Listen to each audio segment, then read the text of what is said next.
Good morning, everyone, and welcome to American Scouser's Morning Coffee or Tea with American Scouser. It is Wednesday. We are back with the Wednesday crew. I am back to being the number one dad because somebody's got to fucking do it. But with us, just in case something happens to me, which is probably pretty soon, Gordo is here with us, number two, to take over. What's happening? Not much. In the middle of the city. I figured I'd have good connection. I'm literally dead in the middle of Chicago, but it looks like it's struggling. So Yeah, because you said you're in Chinatown? Yes, I am. Yeah. I can recommend a couple of places, but not 9 in the morning, unfortunately. And John is with us. John, what is happening? Oh, Reckless Mug isn't seen, but yeah, happy to go through another mellow midweek. Not so mellow midweek, considering we have a game today, guys. Yes, it's been a while. Yes, it's been a while. I feel like the last 4 weeks we've had a Wednesday game because we've debated whether or not to do the morning show, like for the last month. Yeah. Right, yeah. Yes, because it's always a debate, like, do we do the morning show or do we just, like, get together for the pre-match and the post-match kind of thing? But we're basically doing every freaking thing. So we'll be here for the pre-match and post-match as well. Usually our normal procedure, like right after the lineups come out, like about like half an hour or so before kickoff, we'll hop on air and give our take on the lineup, which is pretty much impossible to freaking predict today. Okay, maybe not really, but I was looking forward to the press conference from Klopp to get some updates on Nunez and Mo and stuff like that. And Gordo, like, we kind of left that. The only thing I took away from that thing is I had to do like a check on Anan because it sounded like Thiago will not be back, like Ever. Great words of Taylor Swift, like ever. And yeah, that 15-minute cameo was, or the not even 5-minute cameo was his Eras tour. He's done now. But it sounds like if like the big talk was if we win this game, our Everton game will get moved back, which means that Trent, Jones, and I can't remember the third. So there was a third person that would only miss 2 more league games, which would be great. Allison, there you go. And unfortunately, one of them is still City. We're not going to get away from that one. Yeah, that's probably like the bigger one, really. But I mean, I don't know. Normally, I was asking this to the boys on Monday as well. I mean, John, obviously, this is like a ridiculous high going right now. Not only because we won the trophy, which normally would have its own level of high, if you will, but plus the way we went about it, the way it was won at the end, like end of overtime. I mean, end of overtime, we kind of forget that even if nothing happened, like a regular old game, 2 minutes to go in overtime would be a pretty dramatic ending. But you add that to, like playing with kids and the kids showing like freaking Chelsea off and stuff. There's a huge high. How does that affect this game? Because we're going to see probably a lot of those kids out again. Do they really ride that high on the confidence and go out there? Or is Southampton better than Chelsea, which is very possible? it's very possible, but then they have some pretty good players in that midfield. Say what you want about Caicedo, about Enzo, about Gallagher, all those guys. These are still some pretty good players. And bringing on our kids, when I was at the pub, everyone was like, oh, dear, we're bringing on the kids. Like, we're facing off against a pretty decent midfield. And to be fair, we were riding our luck a little bit at moments. But still, they could have easily folded after all those near misses. But they stood firm. They fought, they competed, which is kind of like the bare minimum that Klopp could ask from them. So, yeah, I think they ride this high. I think they deliver a confident performance. So I'm actually really looking forward to seeing how they're going to go today, because today is kind of a free hit for me, honestly. See, that was the second question now. So, Gordo, what do you say about the high? And is it a free hit? Given our current situation with injuries, yes. We've won a trophy. It's even though if we lose today, we can't win the quad, which I know a lot of people are. It's confusing because we just won a trophy and now we're back at it and we need to win this game in order to win another trophy. But I think it's come on the heels so closely with the trophy win, plus given our injury situation, the guys are depleted. They played 120 minutes. I think that everybody would be okay with them losing. I think I agree to a certain extent. Obviously, it takes the quad conversation out, right? Which is fine. I think it goes back to what I think I agree with what Gordo was saying in terms of the situation is what makes it a free hit. And Ryan says, seriously, what first timers can we start today? Hmm. Good question. Big, Bigler in the mornings is even funnier than Bigler at night, which I didn't know that was possible. But yeah, in German that translates to Mo for sure starts. That's the thing. What first teamers can we start today? And I guess the biggest part of that, going back to what Bigler is saying, is if they're almost ready, do you trot out Mo and Nunez and focus on the attack being the experienced part as opposed to what we did with defense, like having a solid back line. I think. Nah, I'd still bring them off the bench, Tim. I don't want to risk it. Okay. You could put in a makeshift attack. Like I said, for me, this is a free hit. Like, if we lose it, we lose it. It's fine. And Ryan makes a perfect point here. To hell with the quad. No one's done it for no reason, for a reason. Right, so Premier League and Europa for me should be the goal here, and there's no sense in starting Mo or Nunez outright, considering their fitness is a little shaky. Mind you, that jump Nunez made over the stand, he looked pretty fit to me. I was gonna say he did look good to go. Klopp had to answer for a few of them coming down the stairs after we won. Right. I think did you guys see Curtis? Yeah, sorry, Gordo. No, yeah. Curtis Jones, Nunez, and Szoboszlai Klopp had to answer for them because he's like I think he said something along the lines of the trainers told me they're not fit, but they looked pretty good coming down those stairs. I felt so bad for Curtis Jones. He was just hanging on for dear life with the boot on his left leg while Nunez was like shoving him to the side. Yeah, I was worried that he was going to be like, Curtis Jones out for an additional 4 weeks or something like that because Nunez ran him over as he's trying to get downstairs. But it was the Gravenberch on the crutches at the end. Yeah, that was the highlight of the celebrations. He's got one crutch in the air and he's jumping on the other one. I enjoyed that. Dude, did he have to go up the stairs like that? I think Bickler was mentioning on the Discord when we were like watching. I was like, is there no elevator in this place for that dude? Or did he have to go up those stairs with crutches on? I think he did. And you know what? Fair play to him. What a warrior, but I would have carried him myself. You would, yeah. We know you would. What a warrior, though. Imagine doing that. Jesus. So, I mean, that's the thing. I think we are all in agreement then, right? The weekend game is more important. Yeah. So if we lose this, so be it. We want to make sure, whatever the circumstances are, if they can give you 15 minutes, 20 minutes, or whatever, we only take from Mo and Nunez exactly what they can give us and do not push the issue so that they are available this weekend. But Ryan's question in terms of which first teamers can we start today? John, make it happen. Gakpo?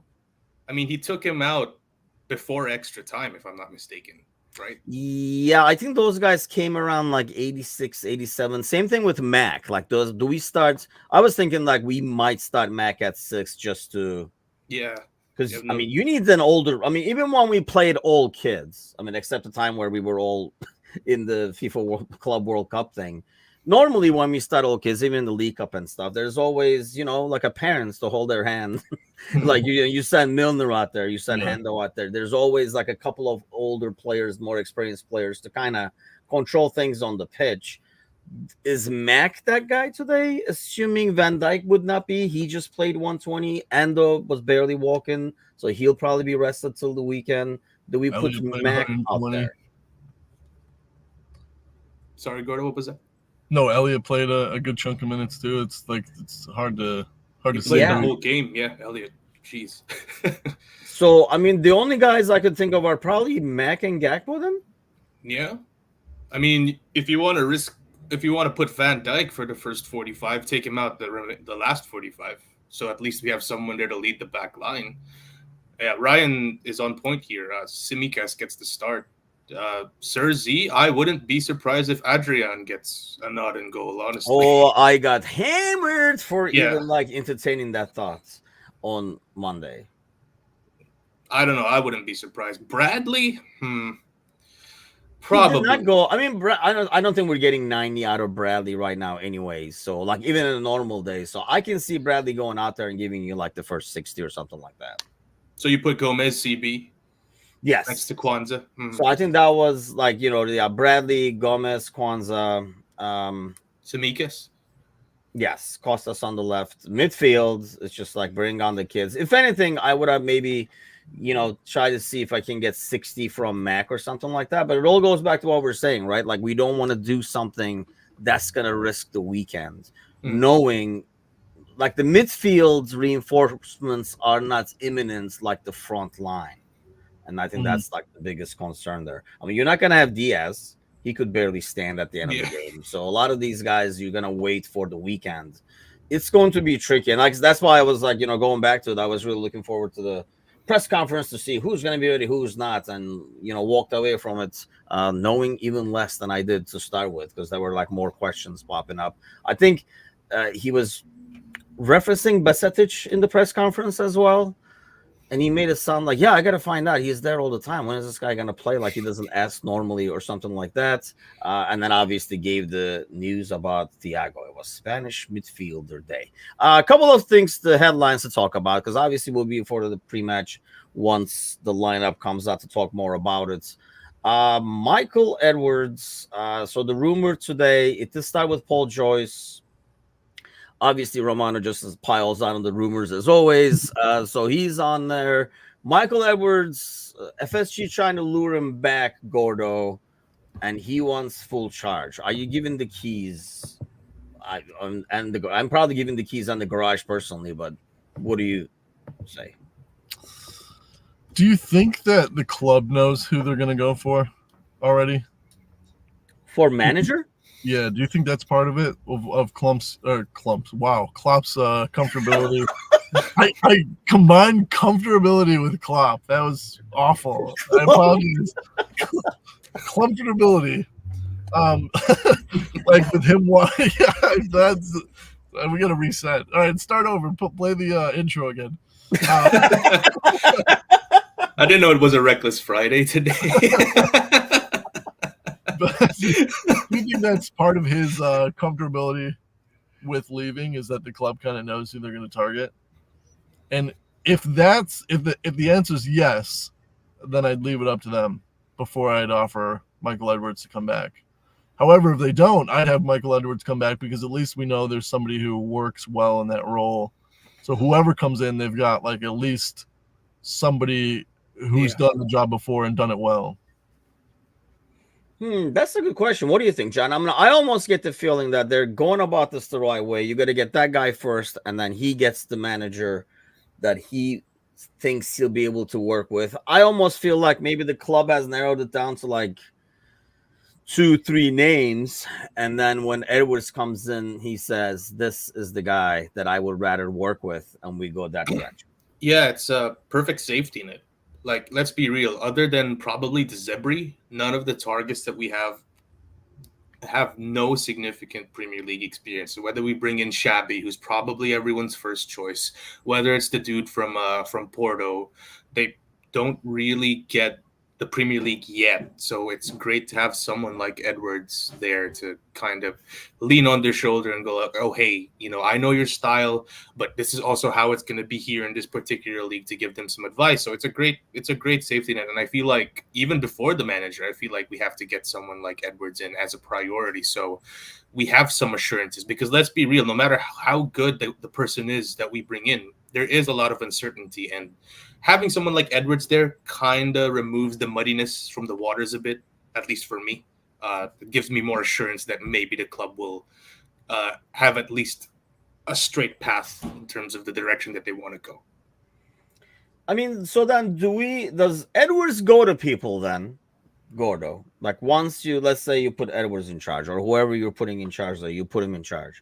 Does he like go to people and see what's going to be kept consistent, like based on whoever comes in, their style and stuff like that? Like, when he sits down with these people, there's a realistic conversation about the squad, And in terms of, I mean, there are some players I don't think people realize or like don't want to admit to themselves that the new guy is going to come in and he's like, yeah, he just doesn't fit. And then, maybe it's somebody we like or we feel like it's somebody who's going to have a huge future and stuff like that. And the new guy is like, yeah, I just can't make him fit. It's going to be like Carvalho to Klopp is whatever this new guy is to that. So do you think he sits down and like does he prefer guys that are going to work within what we have right now? Or he wants to make changes? Yeah, I think it's that anybody that's been in a manager's meeting knows there's like that the triangle, right? There's, well, we'll just call them the whistle, the pocketbook, and the pen. And so all those three things have to be in conjunction. It's got to be somebody the manager wants or doesn't want. It has to be, can we find a replacement or buy somebody? Can I go into the market and buy him? And then does it make sense financially? And oftentimes nobody's happy. It's very hard to make all three things happy.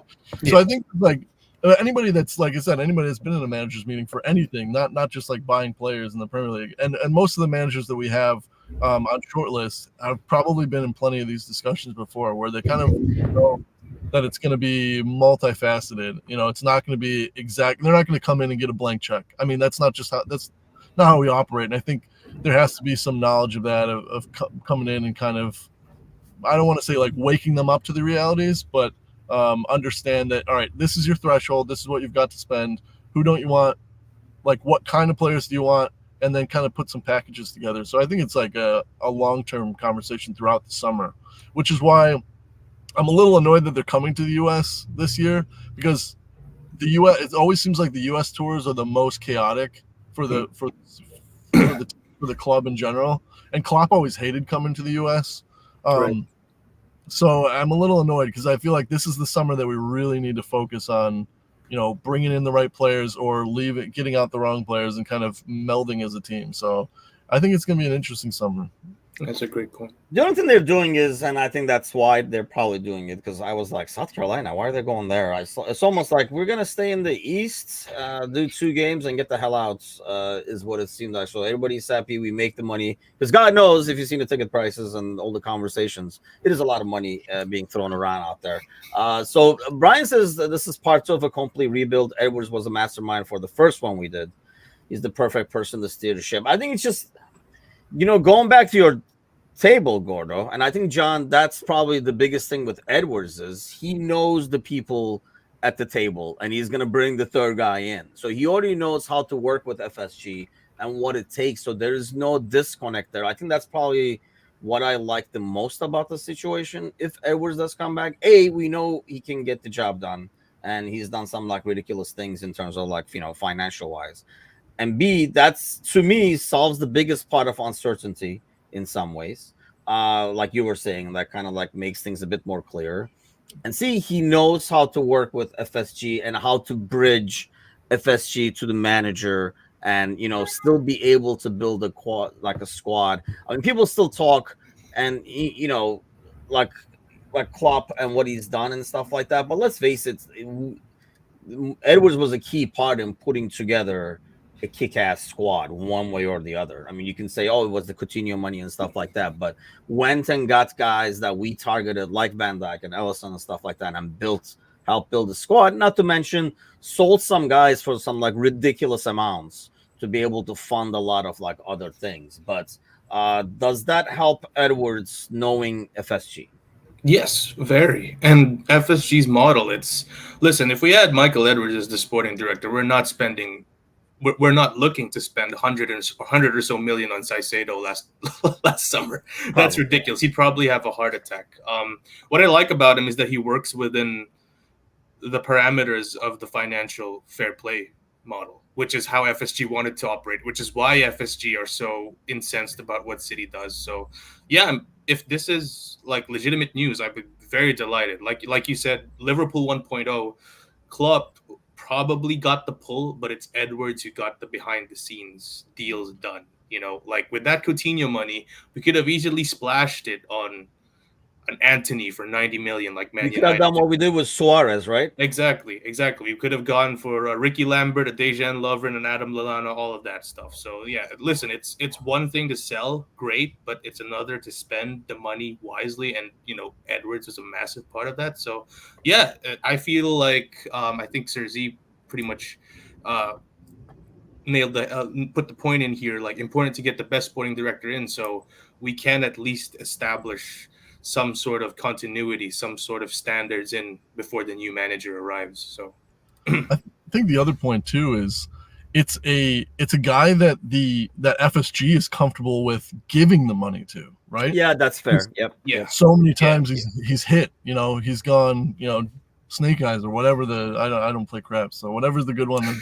Where's football? Whatever's the good one. There he is. Pops up right there. What's the good one in craps? I don't know, but anyways. The point I'm trying to make is they're fine with giving him the money. When he comes to them and says, this is the guy, they're more likely to open up their pocketbook for him. So that helps our cause too. But I personally, I don't know how you guys feel, but I don't personally think we need a rebuild. Do you guys? I feel like it's a plug and play model we got right now. The core is pretty much set. Like, for me, there has to be a priority in keeping the senior players, our best senior players, like Van Dijk, Alisson, Salah in particular. Like, I think Van Dijk's deal runs out after next year. Feel like we got to keep him. Salah as well, because I remember mentioning this in one Friday show. Next year is going to be a lot of unknowns, but Salah and Virgil are knowns. They give you certainties, and next year I think we need a lot of certainties. So yeah, I agree with you, Gordo. There's a lot of guys there that you could just put in regardless of style, right? See, the only thing with that is, by the way, I did want to ask you guys about Amarim, because I honestly, normally the Amarim name is Amarim, whatever. But anyway, we'll learn his name if he comes over here. But yeah, I think I would feel like more comfortable is Edwards is there bringing him in, as opposed to him coming in. This whole Xabi Alonso thing has too much of a Mbappe, Bellingham, whenever we talk about somebody for months, it never happens. So the more it's getting talked about, the more I feel it's not going to happen. So Football Flashback might have a good bet on his hands over here, just because. And yeah, Sir Z says Edwards would get money for Thiago. And here's the thing. I think, when you say, for example, John, like Van Dijk and Mo and stuff like that, I almost think the opposite, where if Edwards comes, you will definitely lose one of those guys, just because he's a lot more analytical. I know this is fair to say, Gordo, but less emotional, more business, but it's effective business. Definitely, yeah. He's looking at the long-term project rather than the feelings involved, because we've seen so many times in so many different sports. John, I'm sure you have examples in basketball, but you reward a player and it's great because the whole fan base loves what they've done for the team, and you reward them with a nice fat contract when they're past their peak. Klay Thompson. all it does is absolutely it's a detriment to everything. It's your weekly wages. For players that aren't making an impact like they did, they earned it for sure. But that's not how effective sports teams run, and I think he understands that. So to piggyback off of that, Gordo, if he was to choose someone to go from our senior contingent, let's say we have three of them, right? Alisson, Van Dijk, and Salah. Which one would you guys be the most comfortable with in him letting go? Oh, that's a good question. Honestly, Salah for me, but go ahead, Gordo. Yeah, I think immediately, without having thought about it, when you were listing the names, the first name that popped in my head was Mo, because yes, he's done so much for us. Yes, he gets a ton of goals, but there are a lot of players out there who can get you that many goals a season that you can find. Shot stoppers like Alisson are really hard to come by, and they can also play much better longer into their careers than an outfield player. And then Van Dijk, he's just got the leader quality. Where Mo, if Mo was more of a leader, I think it'd be hard of a that'd be a harder conversation. But I feel like Mo just shows up, does his job, and walks out. Cersei says, "I hate you, John." That's like Yeah. after what kid. John knows because in the background he can hear his parents. They're having the conversation. In the Yeah, living they're probably room. like, Like, why "Do is we the, get why is rid this of John or the?" right? They're like, why is this asshole still here? Like, What is it? They're like, "We Fucking can't get anything for this guy. We need yeah. Edward." Um, yeah. Allison, Mo, Virgil van Dijk. Fuck, kill, Mary. John, go. Yeah, I think that the age thing is the biggest thing for me because kind of like what Gordo was saying, the goalies can go right, and Van Dijk as a center back. I mean, we see it. Center backs he can adjust his game. We don't know if the new guy is gonna play like this high line and stuff like that. So it might even suit him more down the road to be able to play. And we've seen him kind of go back to his peak, while Mo is still extremely productive. I mean, it's very natural to think that it's going to get less productive as it goes. I guess his productivity, you can expect it to diminish a lot faster than a center backs or a goalies. And the biggest thing for a goalie for me is like, look at United. I think that's a good example of, they had the hair, right? And he did some stupid shit. Like last year, like he did some stupid stuff and let some goals in that he shouldn't have and stuff like that. All at the same time, he saved a lot of games. The biggest difference there is, and then they brought a new goalie in. It's very, very difficult for a new goalie to establish themselves at a club like Liverpool, United, and like Arsenal and stuff. It takes time to build that confidence with the fans and stuff. Alisson has so much freaking credits that and he has done some silly things. We have conceded some silly goals, like that Leicester City game. I mean, heck, when was it? Like a couple of ran into each other with like Van Dijk, where Alisson probably shouldn't be there and stuff like that. But you have so much credit and so much confidence, we're very easily erase that and move on. Whereas you bring a good new goalie in, regardless of how great they were in Italy or how great they were in Spain and stuff like that, that initial season or two is spent building that credits, and sometimes it's never built, so you keep going through the goalies a lot faster. That's why when you have a guy like Alisson, I think you hang on to him. But then again, we did talk about like how he gets injured more often. That's some of them. Sheldon says keepers are madmen. They do that. I remember Tony Schumacher. I don't know if you guys remember, but like German, he actually came to Fenerbahce at the end of his career and played a couple of seasons. Just nuts. And he was talking about, I read his book, and he's talking about you cannot be sane and dive into somebody's kicking foot. So you do have to be a little crazy to be a goalie, because the situations they get in.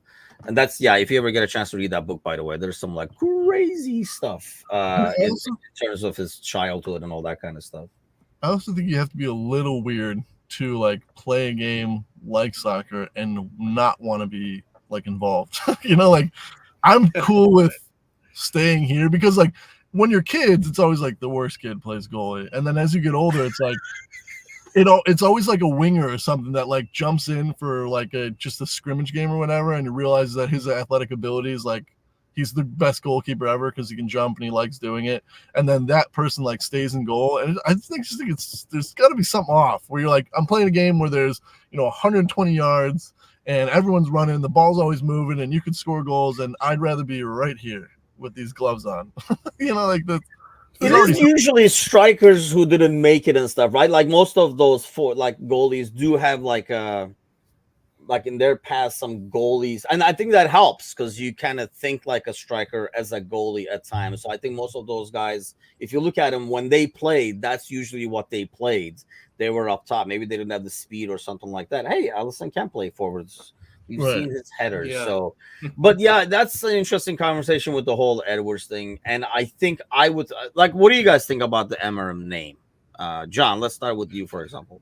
Well, he's kind of, I remember saying that I feel like FSG would have like a left field curveball kind of manager choice, and he's probably that guy. And I can't speak enough about him because I don't really watch the Portuguese league as much. But listen, if Edwards comes in, Edwards brings him on, regardless of how he performed in the Portuguese. Let's be real. It's a decent league, so he's probably a decent manager. So, but him being paired with an Edwards, if we get him, would kind of alleviate any doubts I have. Considering I know Edwards is going to work within the budget, while at the same time get someone who would probably flourish in whoever's manager's style of play is. So it's all about Edwards for me at this point. Whether it can be Alonso, it could be freaking Thomas Frank from Brentford. I'd be more confident if we had Edwards. Yeah, that's fair. But what if, like, I don't know, it's not Edwards, it's Jones. Just a dude. Just some random. Only name I no, know right now. yeah. I think that's where you're going, but maybe you just pulled another name out of the hat. I know, like he was like, wait, where? Yeah, I was like, see that headline? should I know that name? Yeah, I thought you were going for Schmadke or someone like. That's basically like basically a Portuguese version of Schmatsky. Schmatsky or something. Gonna be a little less confident, honestly. Okay, that's what I was wondering. How about you, Gordo? Like in terms of name and resume, and I guess the experience, like because obviously he'll have experience working with young players, developing young players, but he'll be from the Portuguese league. That, and there's just something about like there's what? Oh, bring him down, bring him over, bring Dave. Sorry, but no, it's there's something about in this sport where logically you think, oh, he can do well with a tight budget and mediocre players. Imagine what this guy can do with really good players and a big budget.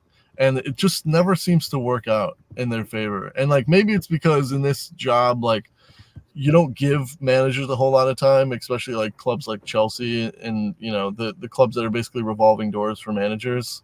But time and time again, you see somebody who's done an expert job at a mid-table team with a crap budget and mediocre players and getting them to play well, and then they're handed that big-time opportunity and they just falter.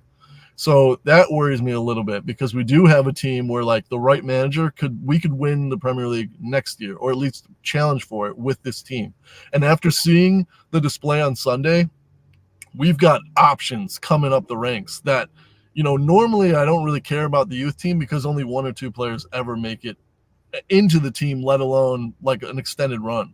But some of those kids, I mean, those are viable options for the future. You don't have to spend money with some of them. And obviously some of them will falter and fall at the wayside. And, the cup final, it's not a good, window to view a player's future with the club. But that was a difficult situation to come into. And all of them, win or lose on Sunday, could have held their head high and probably walked into any championship starting 11. The only thing with that is, there's a difference between trotting out 18-year-olds in a cup final because our evaluation bar is very low, right? Yeah. We're looking at it like, it's an 18-year-old going on to a cup final. So it's different than next season starting against, Brighton at home. Your expectation of what he's going to do in midfield is not going to be the same. You're like, that's good, man. Keep going. Whatever they do is almost feels like a plus at that point. And here's another thing. I think somebody was mentioning in the comments earlier that this is still a rebuild. Like, we don't want to, I think it was Brian saying like, we shouldn't stay complacent. You still got to add pieces. First off, I think you have to add pieces. Second of all, here's another thing. Like when you have a squad this deep, how many people, there's always going to be players who say, like, I got to play. Like, I want to play. So they might want out to play too. And we might want some of these kids to go play somewhere regularly. You don't know how, like, the new manager is going to be flexible with playing young kids and stuff like that. So it's just like so many freaking unknowns there. But I really think some people at least are like really running away with the whole kids thing, like this squad is sets kind of a thing, because they're the same people. After one game, it would be like, this kid is not good enough. Why is he playing? We should have gotten like an experienced this guy or whoever this guy is for 120 FSG out. They didn't want to spend the money and stuff. So everybody wants to give chances to the kids until they don't want to give chances to the kids. So it's just, that's like the problem I think we're going to run into. And like you say, Gordo, like some of these kids, you might not see again. Really, like realistically, you might not see a whole lot of them except a couple of games and they go somewhere else. And some of them could have like huge futures and stuff like that. I mean, Bradley is an example. I think now you can more confidently say he's going to be there. I mean, I think, for example, it was a good example Somebody was talking about Ellison and Keller. I think it was Ryan. Like, would be okay, semi okay with Ellison leaving. I still, it goes back to what I'm saying with Keller. He had a huge game, Yeah. right? And he's been really good filling in, but he still does not have, to me at least, that confidence and that credit that Ellison has. That Kind takes of, so much long to build. it's kind of like the analogy you gave, Tim. Like you're just like the second team lead, right? But then it's going to be different when you're actually going to be the first choice. I feel like it's kind of the same with Kelleher. Like he's great, like he's a great keeper, but I think as a first choice, an outright first choice in high pressure games, he's still very much untested. Like obviously the cup final, great, great, but then Allison has had the sample size backing his greatness.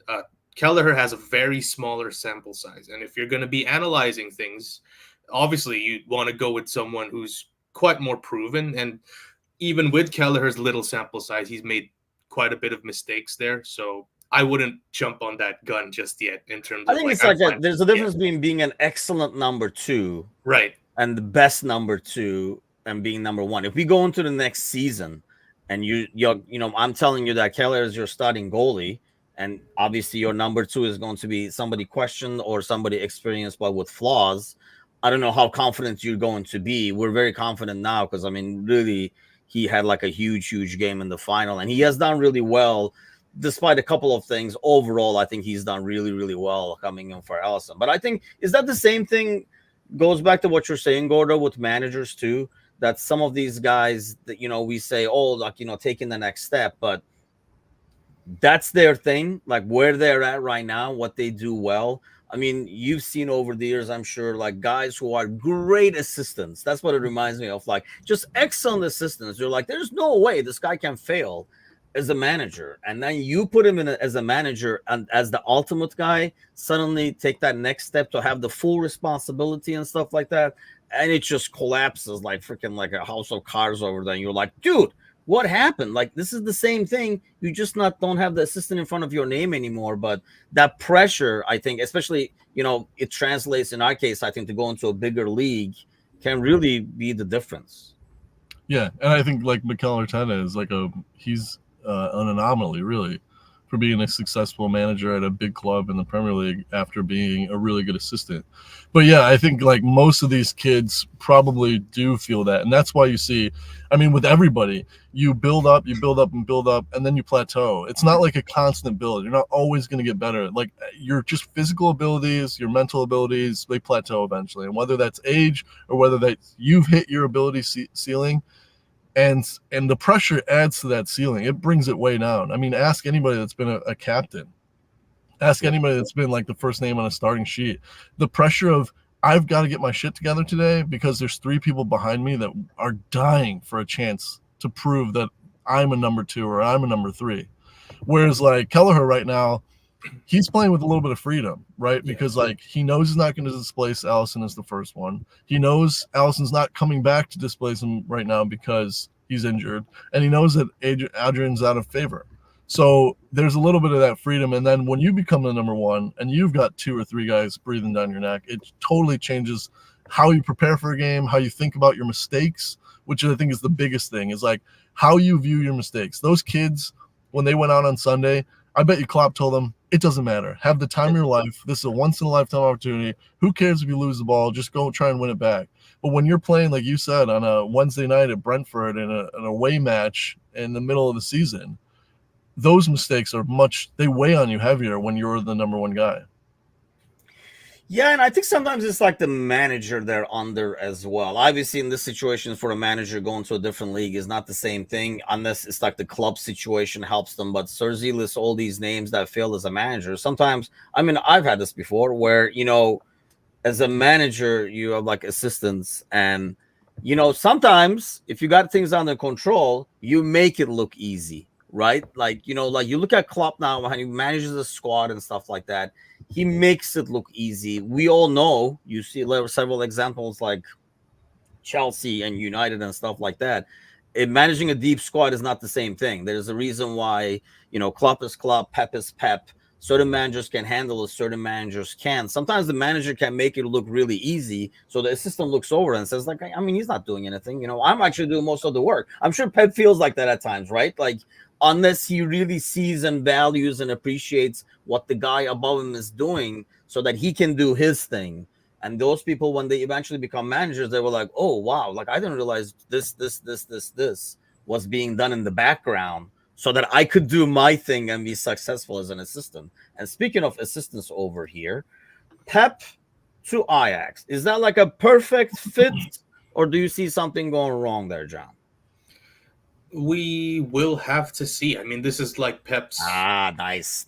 Yeah, playing it safe here. Like, obviously, Pep had that stint with the other Dutch team that didn't quite work out, and obviously, he feels right now like the fact that these rumors are going around kind of makes it seem like, oh, he feels like he's ready for another step.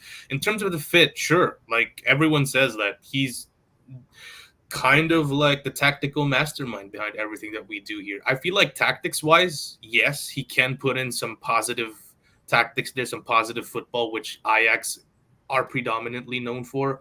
But the man management for me is what's going to be the key for him there, because obviously Ajax are a club that are in turmoil. They're always expected to win in the Eredivisie. Right now, they're underachieving massively. So it's not going to be all, it's not going to be a great situation for him coming in there. So it's, if he wants to be thrown into the fire in a situation that is not going to be easy from the get-go, then my credit to him, because I wouldn't do that. I would probably go to a situation that's more ideal, that's more stable from the get-go, rather than going straight to Ajax. But hey, if there's like an avenue where a young budding manager would want to step into to establish himself, that's probably the place to go.